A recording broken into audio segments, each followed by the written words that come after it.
everything that you're doing makes sense to do. It seems like a good idea. It's logical. It's well thought out. It's very rational. What that means is that a breakthrough in your situation, the thing that will get you in that category of the less you work, the more you make, that breakthrough for you and your business will at first not make sense. It will at first seem like a bad idea, because if it made sense, you'd already be doing it. So the trick is knowing how to access different parts of your brain on demand, different parts of your thinking on demand.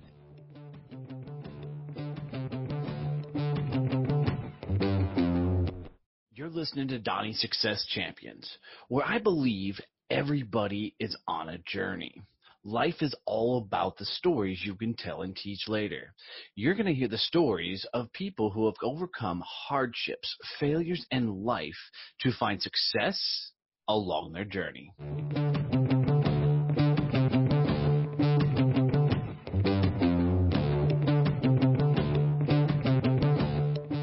All right, guys, this is going to be a really, really fun episode. I'm bringing in Jarrod Haning, and, I wasn't really sure what I was getting into when Jarrod came on the show, but I knew he was a musician. I knew he was doing some performance coach. But, man, listen to this episode. He really breaks down some cool tactical things that you can apply to your business to help you work less but make more money in your business. So he's a noted TEDx speaker and has had just some phenomenal things happen. So enjoy this episode, guys, and dive in.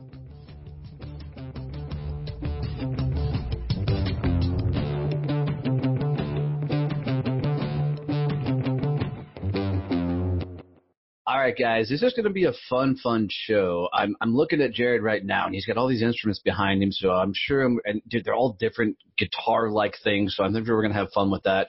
But I'm your host, Donnie Boivin. This is Donnie Success Champions, and we're bringing on Jarrod Haning to tell us a little bit about his story, his journey, his life. I'm sure somewhere I'll make fun of him because he's into music and stuff, which I never got into, so that'll be fun. But Jarrod, welcome to the show, my friend. Please tell us your story. Hello. Glad to be here. My name is Jarrod Haning. I work as a performance coach, leadership, productivity. My clients normally double their income in the first year by purposely working less hours. But in my former life, and what Donnie's referring to is the instruments in the background, I am classically trained by trade. I'm currently the principal violist with the South Carolina Philharmonic. So, yeah, in a former life, I spent many years in a dungeon by myself, isolated from the world, trying to perfect 1 or 2 seconds of music in hopes that I might be good enough to pass the audition. All right, so you say you're the president of a viola. What the hell is that? I know, isn't that crazy? Or the principal, I think. Yeah, principal viola. So in the symphony, the professional symphony, we have a section of violins. We actually have 2 sections of violins. There's a first group and a second group. That's kind of, I don't know, I've always thought that was interesting. We have a section of violas and then a section of cellos, of course, a section of basses and all the woodwinds and brass.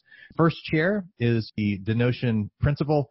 Second chair gets the assistant principal. And then everybody else is just kind of randomly set. So you're like the guy that stands up and does the bow thing when the conductor points at you because you're like somebody who can play better. I'm the guy. Yeah. I'm the guy. Got it. My wife is, used to be sing a lot of opera, Broadway, that kind of stuff. So I've had the unfortunate torture of sitting through a couple of symphonies. My friend, it's not for everybody. In truth, I love the music. I would just rather see it done alongside of a play or a musical or something. Yeah. Heck yeah. Heck yeah. My son, he is actually allergic to music. When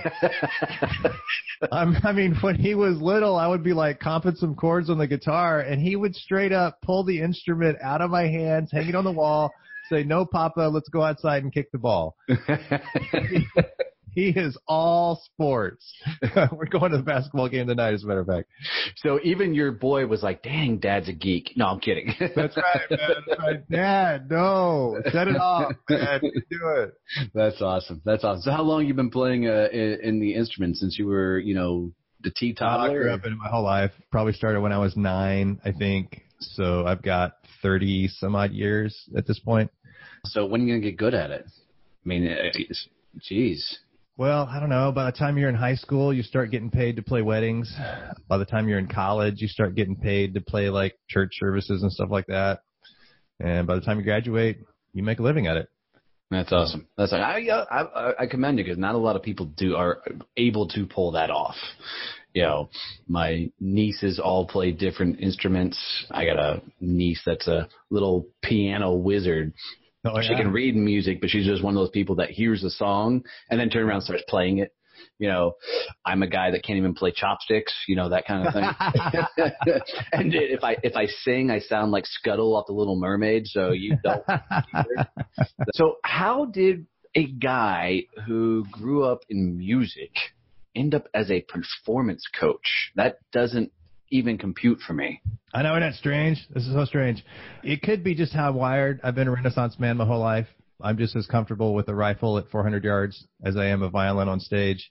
I'm just as comfortable under a car with a oil filter wrench or a transmission wrench as I am skydiving out of an airplane. It's been just my whole life. I don't know. We're all wired uniquely, and for whatever reason, this is the path I've been on. But there are some interesting connections that some people don't know about.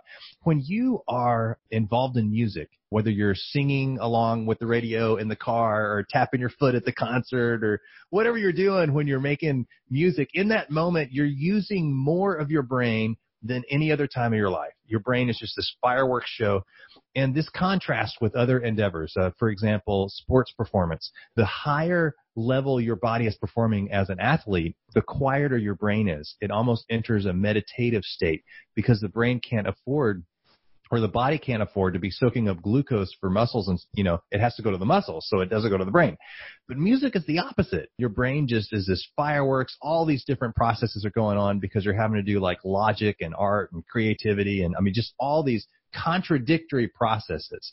And actually in musicians, their brain grows differently over time. If you take the two halves of the brain and you separate them, there's a layer, a fiber network that connects both halves. That fiber network is called the corpus callosum or callosum. I'm not sure how it's pronounced. Any which way, that allows the left and right half to communicate more. Well, because musicians are having to use both halves that are like polar opposites at the same time all the time, that fiber network is visibly thicker. You can see the difference with your naked eye. You don't need a microscope or something because it has to have more bandwidth to communicate. Okay, so here we are talking about music and using more of your brain and how that's different from other features.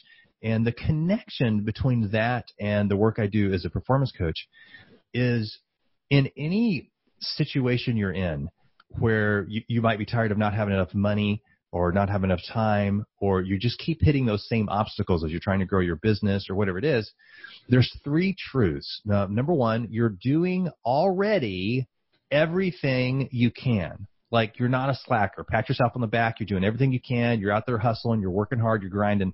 Number two, everything that you're doing makes sense to do. It seems like a good idea. It's logical. It's well thought out. It's very rational.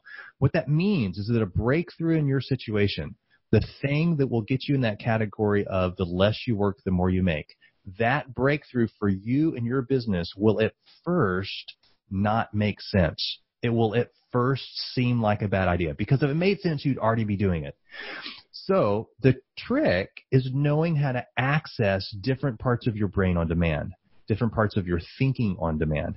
And that's the work that I do. We actually use a Nobel Nominated process that prints up a graph of that individual's thinking. It's as unique as they are. It's like a fingerprint of how the world shows up to them. And in that graph, we're able to see right away where their next breakthrough is, because we can see where the blind spot is that's been hiding it from them all these years. And so the connection between music performance, using more of your brain, and business performance is that by learning to access different parts of your brain, you're able to level up your business on demand. So here's where I'm curious. So you've been playing music your entire life, and you've now still play music, become a performance coach, and you're into that. At what point did you go, I need to geek out and learn about the brain and all the way it works and all its functionalities and that kind of stuff, so I can apply it to something greater than what I'm currently doing? I mean, was it one of those mornings you woke up and you're like, damn, now I'm going to be a performance coach. Let me see what that looks like. Or was there a progression of, I've got to go do all this learning and then become a teacher? Yeah. So part of it was gradual. You know, just the skills that you learn as a musician to perform on stage, what allowed me to break the curse of stage fright, because I had stage fright for most of my professional career, and how I broke through that, what happens with productivity and the brain and performance and performing under pressure and clarity and all that. Well, those skills, they translate in many areas to leadership, to productivity, to persuasion and stuff like that. So as I was growing as a musician, those skills were growing. But ultimately, what led to the transition was this feeling that I was complete with music and life was calling me to something greater. I couldn't rest on my laurels anymore. I had to keep growing as a person. I had to keep being challenged as a person. And the way that seemed to reveal itself was in speaking and coaching and the work that I do now. That's awesome. You know, when you were describing the brains communicating and the two sides and how when people are in certain functions, there's this calmness, I for some reason got the Bull Durham, image in my head where he's, quiet the mechanism. No, For the Love of the Game. And Kevin Costner's For the Love of the Game. Yes. Yeah. Right. When he's talking about quiet and the mechanism where he's on the pitcher's mound.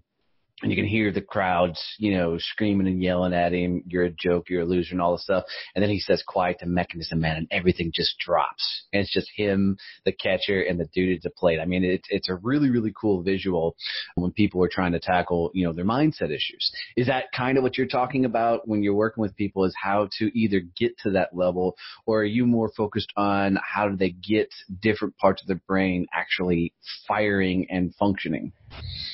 Different parts firing and functioning. So many times the issue isn't the performance under pressure. The issue is how your brain naturally makes decisions, because that thing that seems like a good idea is also the thing that's holding your business back. It's right. Why you keep making the same amount of money every year. It's why after checking 100 things off your to-do list and skipping lunch and staying late and going to 3 meetings and 27 phone calls and 100 emails, at the end of the day, it feels like you didn't move the ball forward, because those decisions that were being made subconsciously, while they seemed like a good idea at the time, they were actually holding you back. So with the Nobel Nominated process and that breakthrough map that we print up, we're able to see where the breakthrough is so that you can get into the less you work, the more you make. Because it's absolutely true. The less you work, the more you make. So, I mean, there's two sides to that argument. So you have Tim Ferriss, 4-Hour Workweek. You got Gary V, grind and work yourself to death, right? So you've got two sides of the aisle. Both are successful by monetized, definition, do very well financially and everything else. Both are living lifestyles that people want on both sides of the aisles. They're both right? It's just what works best for an individual.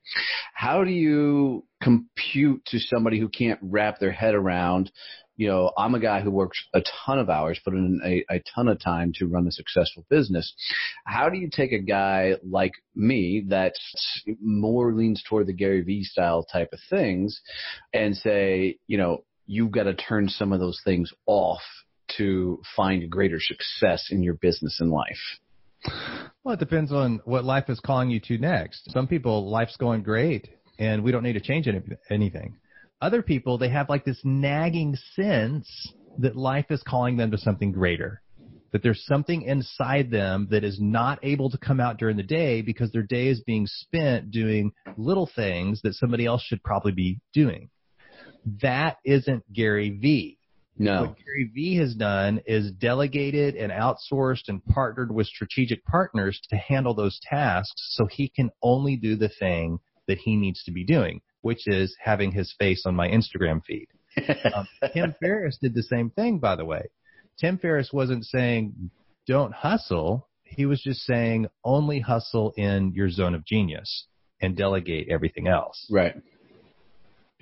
That's interesting because, people don't wrap their head around it. I mean, I know when I first jumped out to be an entrepreneur, I spent 40 years in the employee mindset. And so when I became a business owner, there was just this mind crack of, holy crap, you don't know what the heck you're doing. So my business went through this wild turmoil of ups and downs and everything else. And the interesting thing is I struggled, and I hired several marketing companies, and then I would turn around and fire them. And I went through quite a few until I realized it's not the marketing companies that have the problem. It was me. I was trying to delegate things out that I wasn't naturally good at, trying to embrace that lifestyle, but I couldn't tell them what I wanted them to accomplish and do.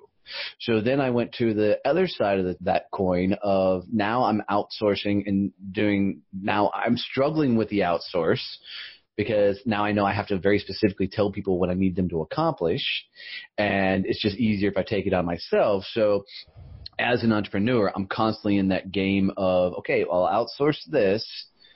All right, well, let me go get my hands in it because they're obviously not doing it the way it needs to be done versus let me just completely just do it myself. How do you coach somebody through that entire thought process of knowing what to let go? I mean, you keep coming back to this brain map scan. Walk me through that. What does that look like? A question or a statement, actually, golly, there's a couple statements. If anybody's listening to this and you're taking notes or something like that, the first statement is, if you are doing the work, your business is falling behind. Now, you cannot solve a bad strategy with stubbornness. You cannot out-hustle a bad solution.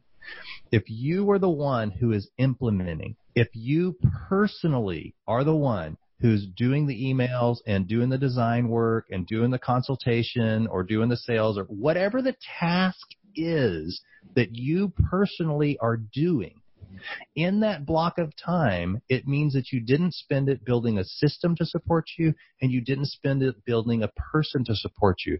So consequently, tomorrow, you are going to have to do the same task again.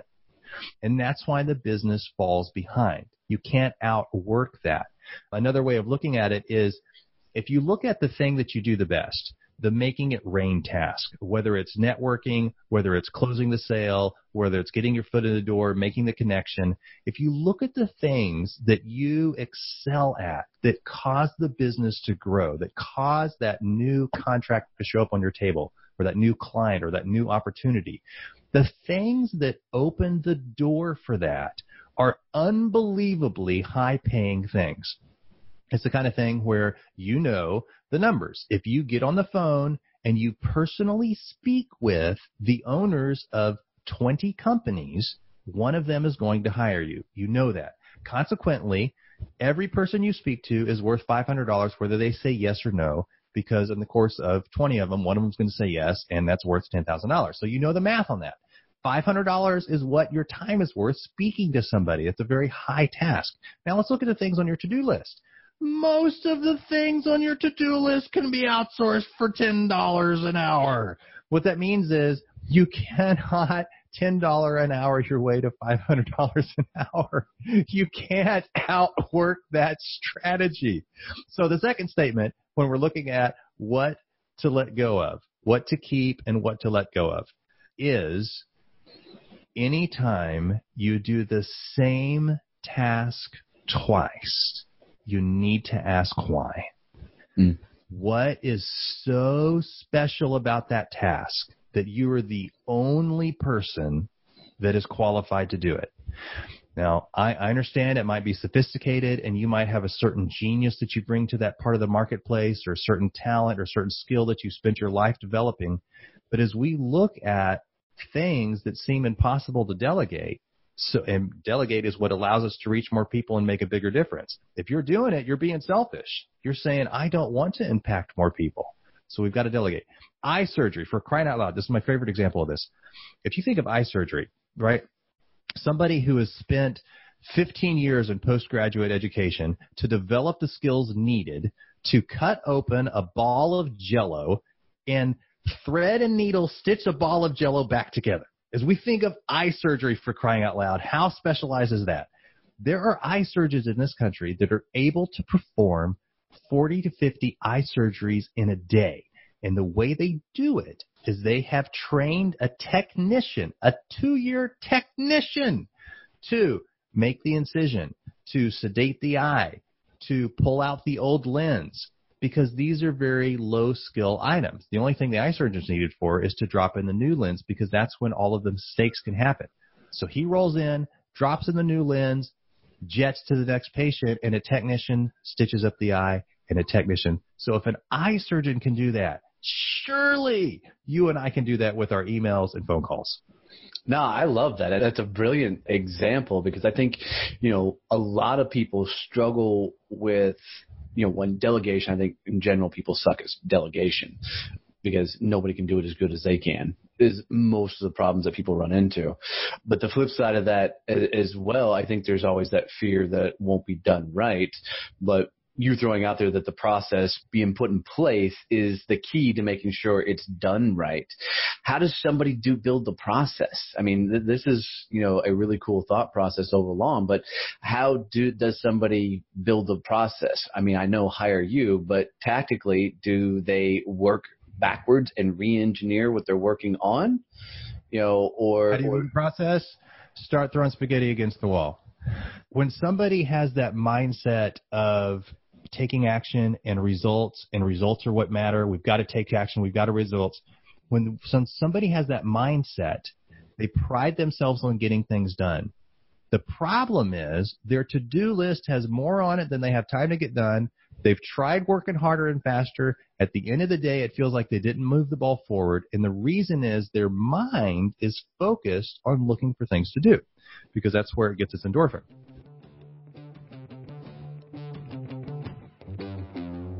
Hey guys, it's Donnie here, and I just want to let you know that we've recently launched a content development company, and this company helps people get social content. You need to put out a lot of content nowadays to get engagement out there in all your social platforms. Well, we've come up with a really cool way to help you get videos, blog posts, memes, social posters, and infographics for whatever social site you need. So check us out at successchamps.us and learn more about how you can get social content for your social media. Support for this podcast comes from Point Blank Safety Services and Blue Family Fund. Blue Family Fund, helping dependents of law enforcement families on their journeys. Blue Family Fund is a nonprofit that raises funds and offers financial support through higher education scholarships for dependents of law enforcement officers and by providing financial assistance for families of fallen law enforcement officers. Every dollar donated will go to the families of police officers, either through scholarships to dependents of police officers or as aid to fallen officers' families. Visit us at bluefamilyfund.com.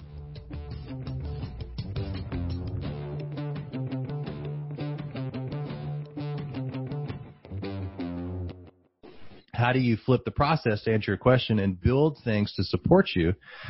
What you do is you first develop an understanding that your job as the business owner and your job as the leader is not to do things. Your job is to cause things.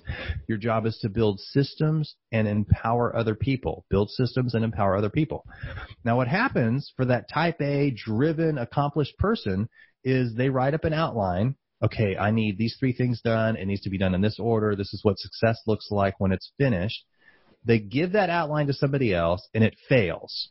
And they say, see, I told you so. You can't trust anybody else to do it. I should have just saved all that time and done it myself.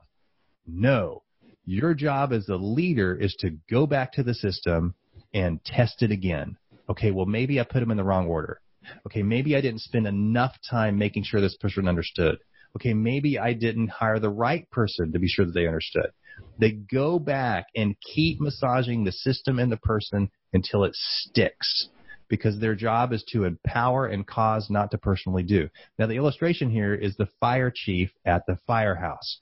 When the firehouse gets the call, ring, ring, house on fire, the fire chief's job is to sit in the chair and not move.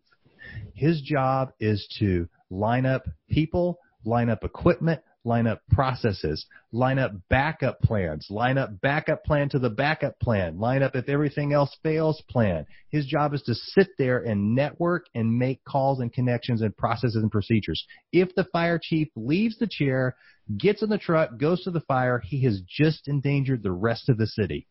Because his job is not to do, it is to cause and empower others. That's actually a really cool thought process. I actually haven't heard it put in those terms, so good on you for figuring this out.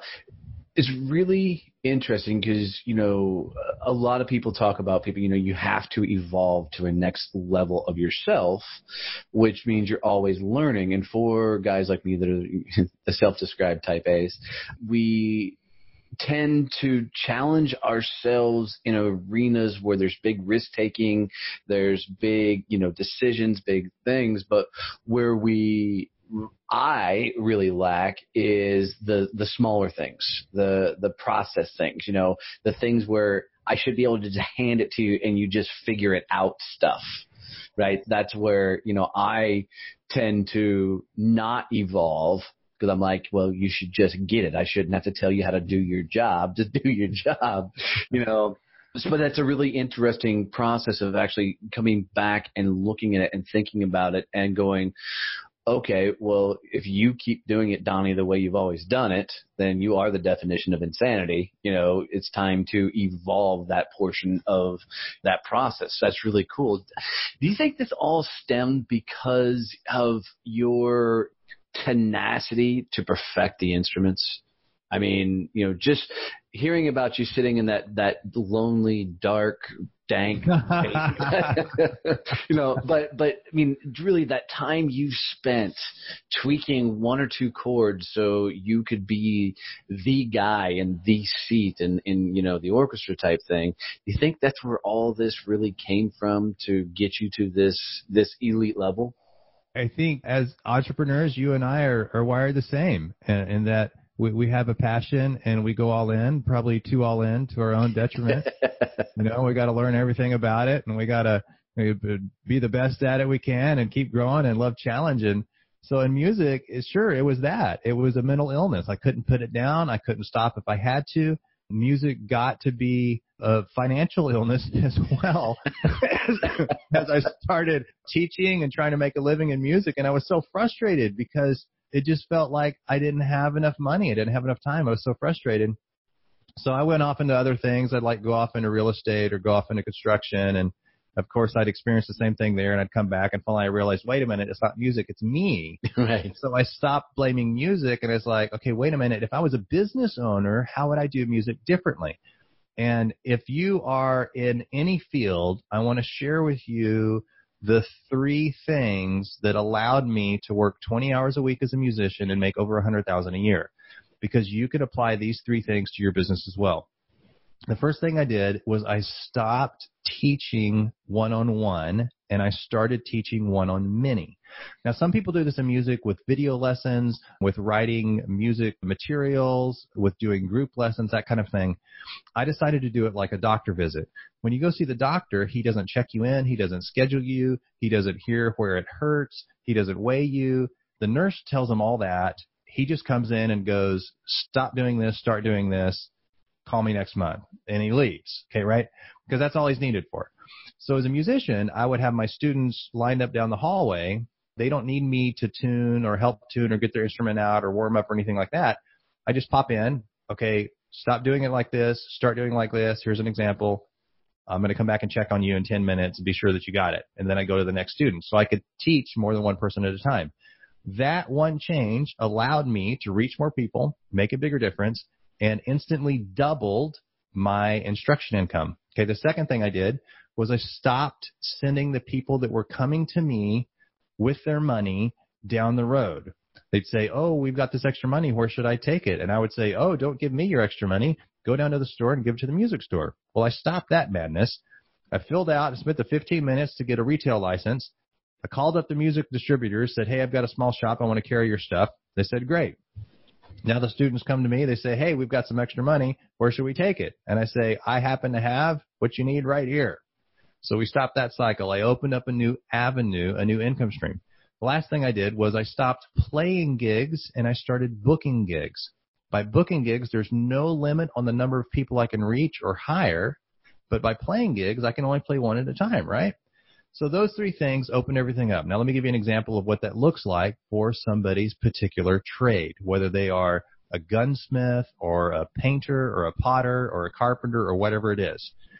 Start teaching your knowledge. So a painter, for example, they would start teaching in groups. Remember, one-to-many, not one-on-one, because it needs to be scalable. Start teaching your knowledge. Second, give an avenue for your students to get the physical items that they need through you. So you open that retail shop. If you're a painter, you provide them with the paintbrushes and the paint and the, if you're a gunsmith, you provide your students with access to the lathes and the presses and the materials and that kind of thing. Lastly, instead of just having your art book for your students, so your art goes into the hotel because they need something fresh in the lobby. When that quarter is done and they're pulling your art down, you go back to the hotel, you say, hey, listen, if you like this, a student of mine does similar work, I think you'll like it. So you book that, and of course now you're getting paid for their commission. Gunsmith, hey, listen, I'm full right now, but I've got a student who does this very well. How about I connect you with them, and you start to get a percentage of that because you're now booking for more than one person, and that is infinitely scalable. Those three things will allow you to work less but make more. Well, I really enjoy that. A couple of reasons being, one, first and foremost, is one, they make just simple sense, which is sometimes the best business. but two, they're strategies anybody can implement right now.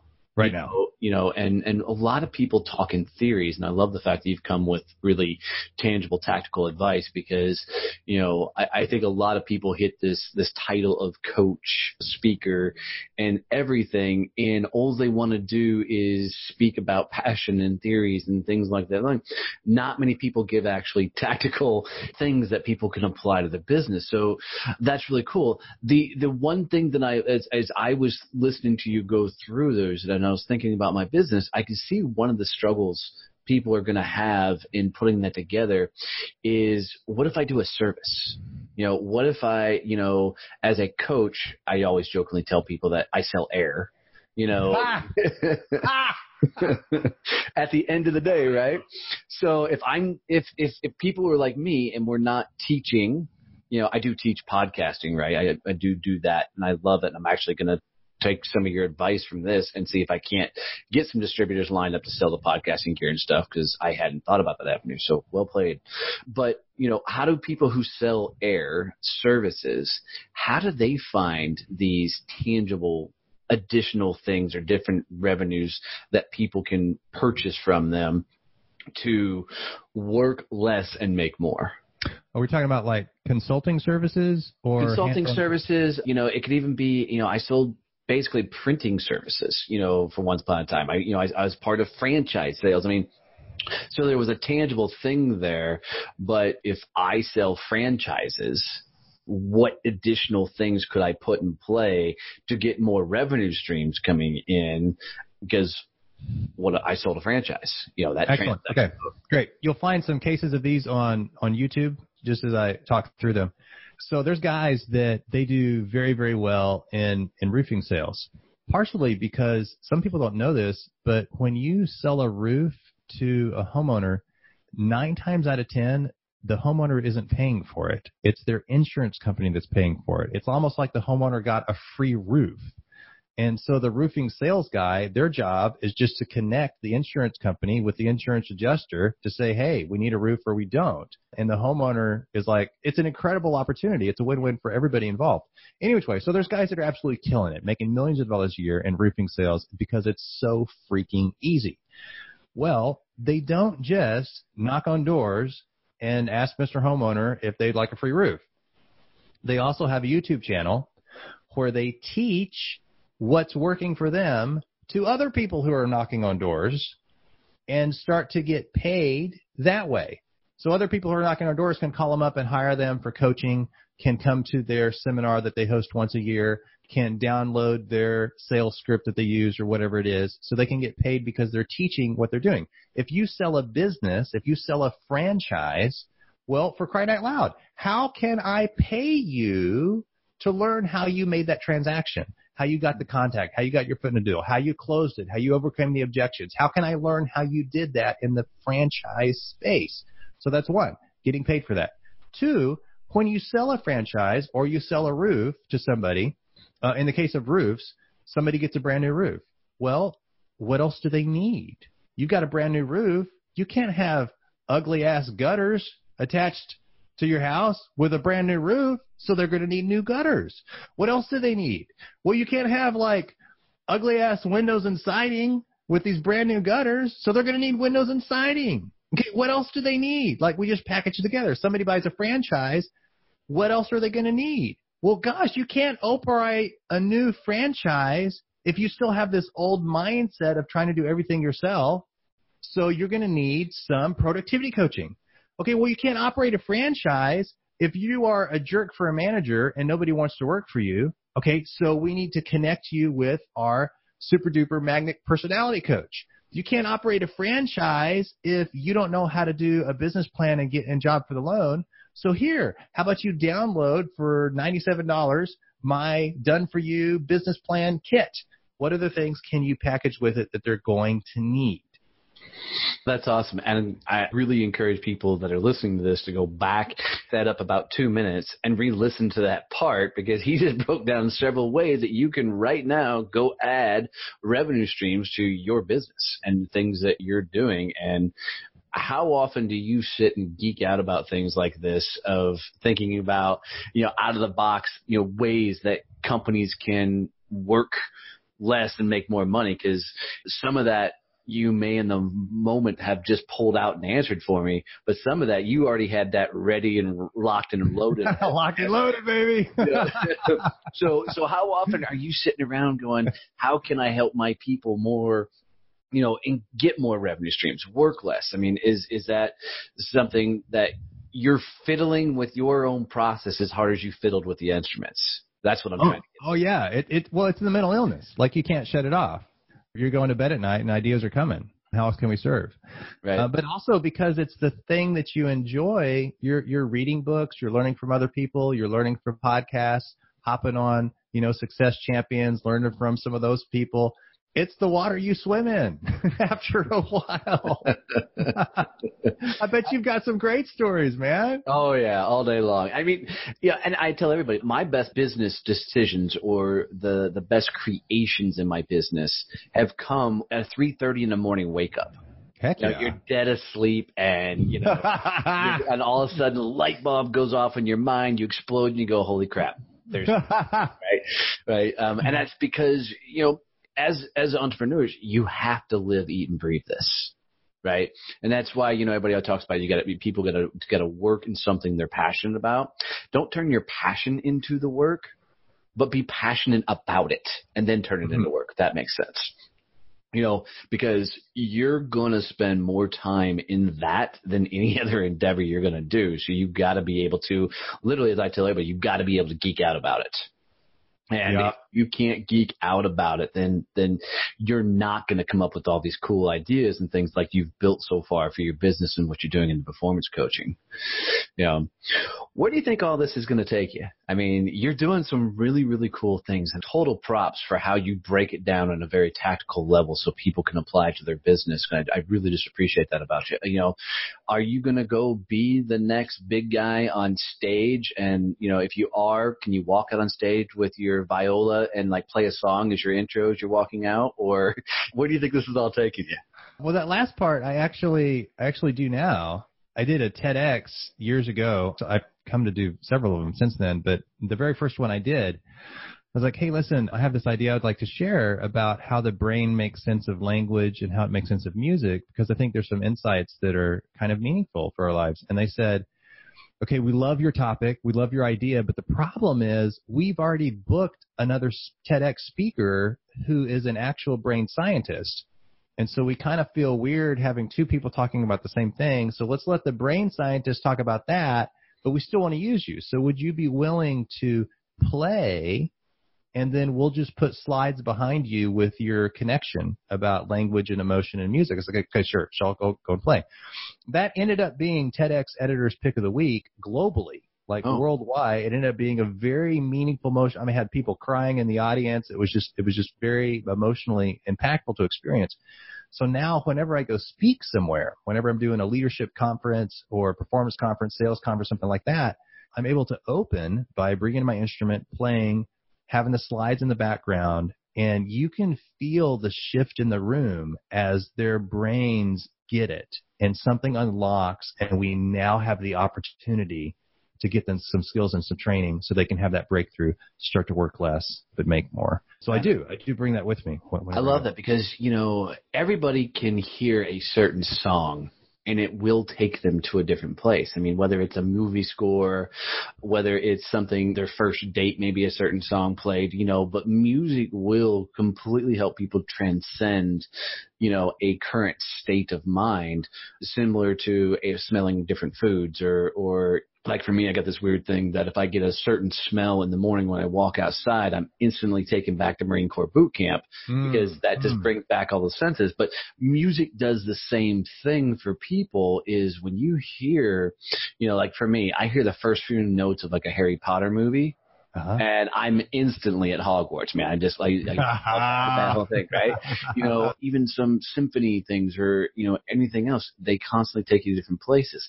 I truly have so much respect for you that you're taking this to the masses and helping them get beyond themselves by applying something that a lot of people love and helping them get further in life.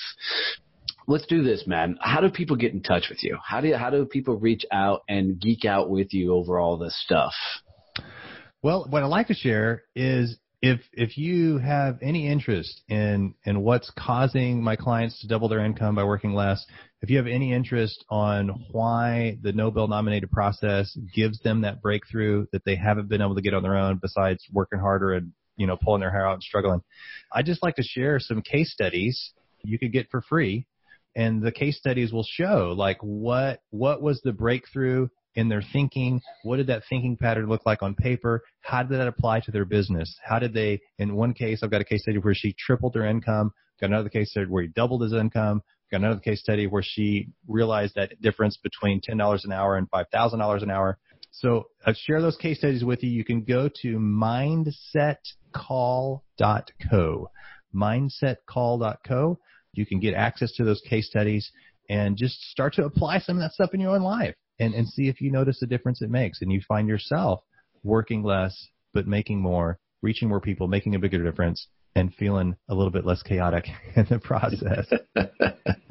That's awesome. That's awesome. Jarrod, I got to tell you, it's been a lot of fun having you on here, but I really appreciate you coming in and sharing your journey with, the champions that listen to the show. Here's how I like to wrap up every episode. And I do stump some people with this question, so get ready. If you were going to leave the champions who listen to this podcast with a quote, a phrase, or saying, something they can take with them on their journey, especially when maybe they're going through it and they're in a tough spot in their life, what would be that quote, phrase, or saying you would say? Remember this. If I'm doing the work, my business is falling behind. If I'm doing the work, my business is falling behind. You need to get that made into T-shirts. That's awesome, brother. Hey, really, thank you very much for coming on and sharing your journey with us. I really am glad to be a part of it. Yes, sir. Thanks for having me.